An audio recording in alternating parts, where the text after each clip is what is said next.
नमस्कार दोस्तों।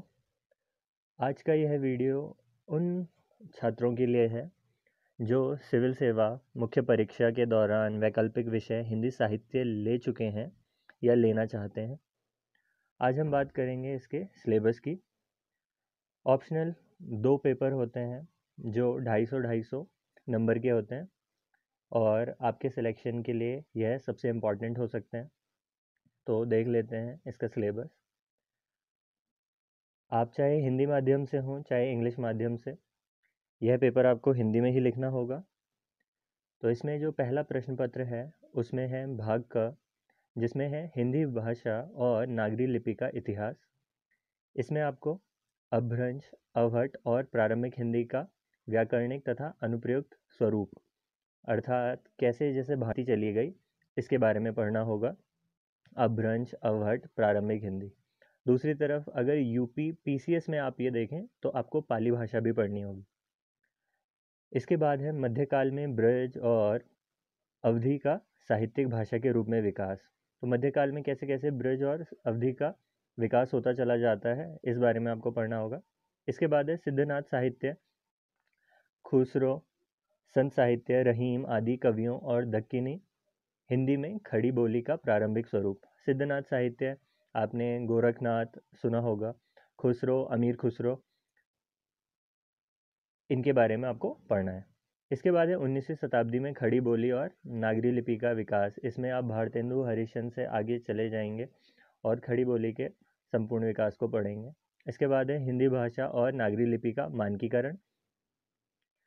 इसके पश्चात है स्वतंत्रता आंदोलन के दौरान राष्ट्रभाषा के रूप में हिंदी का विकास। तो स्वतंत्रता आंदोलन के दौरान हिंदी कैसे राजभाषा बनी, इसके बारे में आपको पढ़ना है। इसके बाद है भारतीय संघ की राजभाषा के रूप में हिंदी का विकास, ये संवैधानिक स्थिति।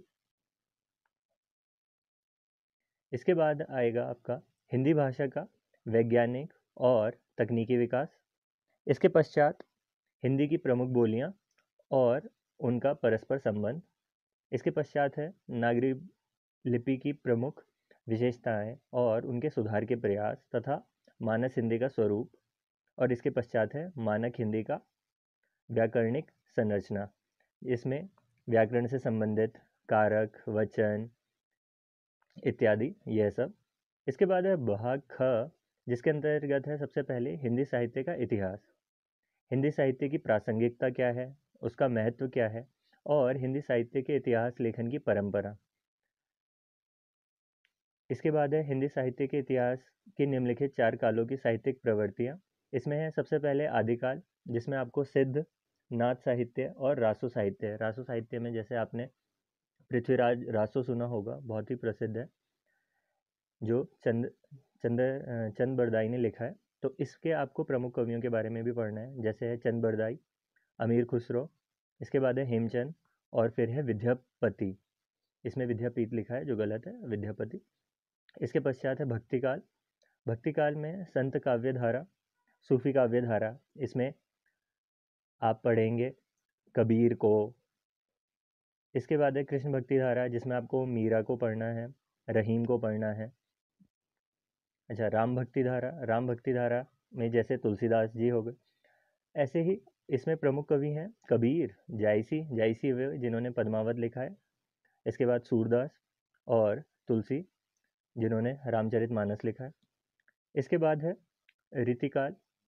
रीतिकाल के दौरान आपको पढ़ना है रीतिकाल, रीतिबद्ध काव्य और रीति मुक्त काव्य।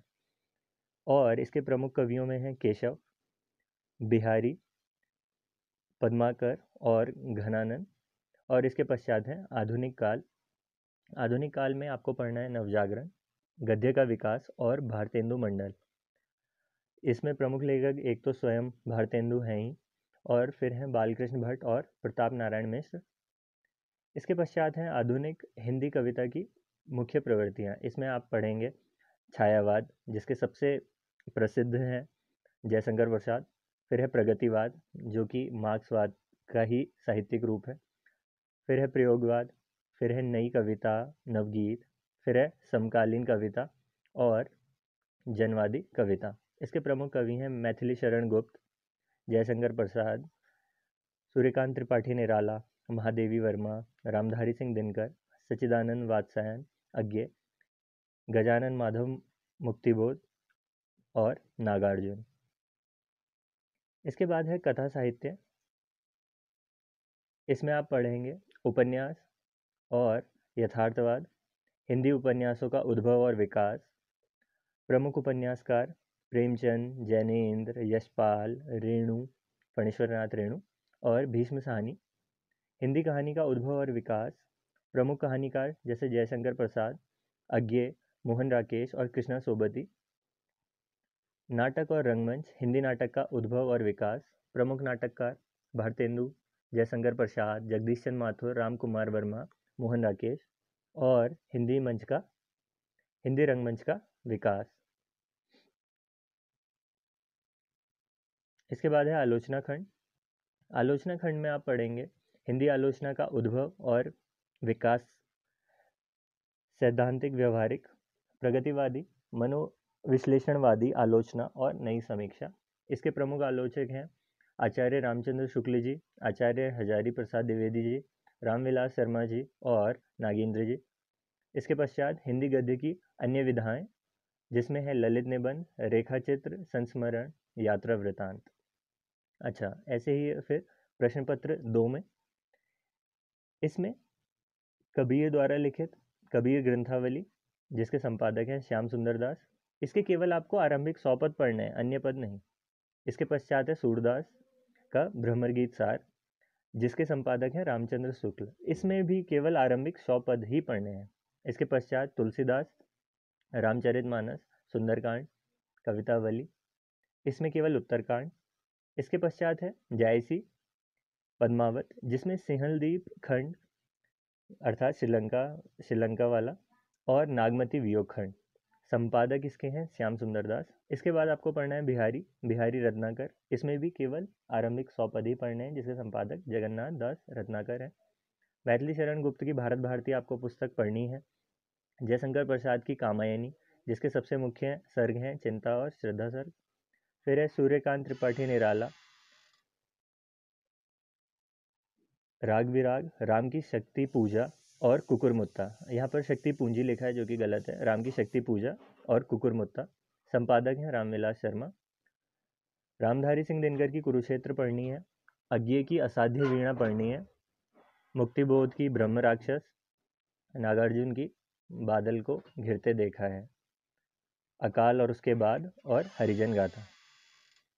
भाग ख, भारतेंदु का आपको भारत दुर्दशा नाटक पढ़ना है। मोहन राकेश जी का आषाढ़ का एक दिन। रामचंद्र शुक्ल चिंतामणि भाग 1, कविता क्या है, श्रद्धा और भक्ति। निबंध निलय, जिसके संपादक डॉक्टर सत्येंद्र, रामकृष्ण भट्ट, प्रेमचंद, गुलाब राय, हजारी प्रसाद द्विवेदी। इसके बाद आपको पढ़ना है प्रेमचंद की सर्वश्रेष्ठ कहानियाँ, जिसके संपादक अमृत राय हैं, जिसे प्रेम मंजूषा भी कहा जाता है। प्रेमचंद की सर्वश्रेष्ठ कहानियाँ। और इसके साथ ही आपको पढ़ना है उपन्यास गोदान। ठीक है। इसके बाद आपको पढ़ना है जयशंकर प्रसाद जी का स्कंदगुप्त और यशपाल का दिव्या। इसके पश्चात फणीश्वरनाथ रेणु द्वारा लिखित मैला आंचल। और इसके पश्चात मनु भंडारी द्वारा लिखित महाभोज। और अंतिम है एक दुनिया समानांतर की सभी कहानियाँ, जिसके संपादक हैं राजेंद्र यादव। तो यह था पूरा सिलेबस आपका हिंदी साहित्य का। यदि आपको एक दुनिया समानांतर की सभी कहानियाँ पढ़नी हैं तो वो मैंने चैनल पर डाल रखी हैं। और प्रेमचंद जी की प्रेम मंजूषा, इसकी भी सभी कहानियाँ मैंने चैनल पर डाली हैं, आप प्लेलिस्ट में चेक कर सकते हैं।